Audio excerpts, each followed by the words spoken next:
Are you familiar with the letters SBNR? They stand for spiritual but not religious. In our society, there is a growing segment that claims to be spiritual but not religious, and for many of us, that is a hard thing to understand.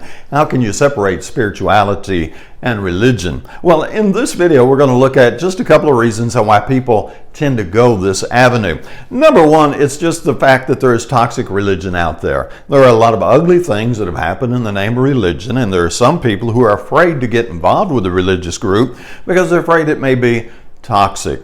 And I think there is some wisdom in being careful of which groups you hook up with. Not every group is a good religious group. There are toxic groups out there, and some of them get way out there. Think Jim Jones, or maybe Waco, Texas, going back a few years, but nonetheless, it was some bad stuff. So, number one, some people want to be spiritual but not religious just because they're afraid of toxic religion. Now, another group of them, and I can't answer for everybody, but I suspect that some in that group are saying, I want a relationship with God, but I want it on my own terms.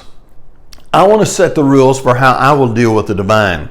And so they have an idea that's kind of like, I don't know a better comparison than to say friends with benefits, where people get together without commitment. And this is what some people are looking for with God. When they have an urge for some spiritual divine moment, they'll hook up with God, but as soon as that spirituality has been satisfied, then they'll go about their own business without any responsibilities, without any rules, without any sacrifice, without any of the heavy stuff that they want to avoid. In other words, they want all the fluffy stuff, but they don't want the serious part. The problem with that is they'll never have any depth in religion, because depth in religion or spirituality comes from total, complete sacrifice. It is like a great marriage is when two people completely commit to one another and they do all the hard stuff and have all the wonderful stuff too. That makes a great marriage. So Christ, in setting up this relationship with us, went to Calvary and died. He put himself totally 100% completely in. He made the ultimate commitment.